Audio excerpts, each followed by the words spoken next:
آئیے جانتے ہیں آخر خانہ کعبہ کے اوپر سے جہاز اور پرندے کیوں نہیں گزرتے؟ گزرے تو غائب ہو جاتا ہے۔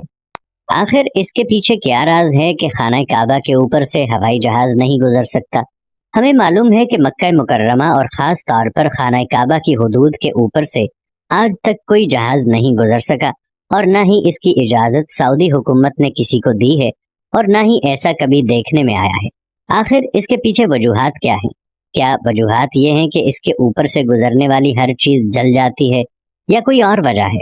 آپ کو یہ بھی بتایا جائے گا کہ کیا خانہ کعبہ زمین کے بالکل درمیان میں موجود ہے، اور جدید سائنس اس کے بارے میں کیا کہتی ہے۔ سوال پیدا ہوتا ہے کہ کیا خانہ کعبہ زمین کے سینٹر میں موجود ہے؟ زمین کو بنانے کے لیے جو ٹکڑا سب سے پہلے بنایا گیا تھا، آج وہ ٹکڑا سعودی عرب کہلاتا ہے۔ یہ بات سائنسی اعتبار سے بھی درست ثابت کی جا چکی ہے۔ زمین ایک بیضوی یعنی انڈے نما شکل کی ہے، اور کسی بھی بیضوی نما چیز کا کوئی سینٹر نہیں ہوتا۔ جب آپ کسی بھی گول چیز کو دیکھتے ہیں تو اس کا درمیانی نقطہ تبدیل ہو جاتا ہے۔ در حقیقت آپ اس کا کوئی یقینی سینٹر نہیں بنا سکتے۔ اگر زمین فلیٹ ہو تو اس کا سینٹر دریافت کیا جا سکتا ہے، لیکن ایک گول چیز کا کوئی سینٹر نہیں ہوتا۔ اس لیے اگر یہ کہا جائے کہ خانہ کعبہ اس زمین کے سینٹر میں موجود ہے تو یہ درست نہیں ہے۔ اہم بات یہ ہے کہ کیا واقعی خانہ کعبہ کے اوپر سے کسی بھی جہاز کو گزرنے کی اجازت نہیں دی جاتی؟ یہاں یہ پیدا ہوتا ہے کہ کیا خانہ کعبہ کے اوپر سے کوئی جہاز یا پھر کوئی پرندہ گزر سکتا ہے؟ آپ نے کئی بار یہ سنا ہوگا کہ خانہ کعبہ کے اوپر سے ایک جہاز یا پرندہ گزرا جو کہ جل گیا یا تباہ ہو گیا۔ یہ باتیں سننے میں تو اچھی لگتی ہیں، مگر ان کے پیچھے کوئی تاریخی حقیقت نہیں ہے۔ سعودی حکام اور سعودی ایوییشن نے سختی سے پابندی لگا رکھی ہے کہ کسی بھی قسم کا کوئی بھی جہاز مکہ مکرمہ یا حجاز کی سرزمین کے اوپر سے نہیں گزر سکتا۔ اس کی بڑی اور پہلی وجہ یہ ہے کہ اللہ پاک نے قرآن مجید میں غیر مسلموں کو پاک سرزمین میں داخل ہونے پر پابندی عائد کی ہے، اور دیگر آیات بھی موجود ہیں جو یہ ثابت کرتی ہیں کہ مشرکین مدینہ اور مکہ میں داخل نہیں ہو سکتے۔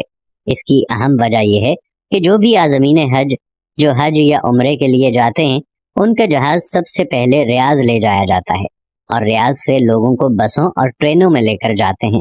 اس لیے کسی بھی مسافر طیارے کو حجاز کی سرزمین میں داخل ہونے سے روکا جاتا ہے، کیونکہ ہو سکتا ہے کہ ان مسافروں میں کوئی غیر مسلم بھی موجود ہو، اور یہی وجہ ہے کہ سرزمین حجاز کو دنیا بھر کی تمام ایئر لائنوں کے لیے نو فلائی زون قرار دیا گیا ہے۔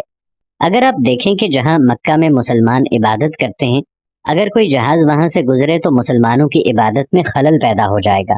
ابھی تک تو ایسا واقعہ ہونے نہیں دیا گیا، اور نہ کبھی دیکھا گیا ہے کہ کوئی جہاز گزرا جو جل گیا یا تباہ ہو گیا ہو۔ مکہ مکرمہ ایک انتہائی اہم جگہ، اور جہازوں کو اس کے اوپر یا قریب بھی نہیں آنے دیا جاتا کہ خدا نخواستہ کوئی مشرکین یا کافر اور دہشت گردی کے عناصر جہاز کو ہائی جیک کر کے مسجد حرام میں لا کر مار دیں۔ سعودی حکومت نے بھی پوری دنیا کو وارننگ جاری کی ہوئی ہے کہ اگر کسی نے بھی ایسا کرنے کی کوشش کی تو میزائل مار کر وہ جہاز تباہ کر دیا جائے گا۔ کسی جہاز کو آنے کی اجازت نہیں۔ دوسری طرف جن علاقوں میں آئل ریفائنریز موجود ہوتی ہیں، وہاں بھی کسی فلائٹ یا جہاز کو گزرنے کی اجازت نہیں ملتی، کیونکہ اگر کوئی جہاز وہاں گر گیا تو ایک بہت ہی خوفناک دھماکہ ہوگا۔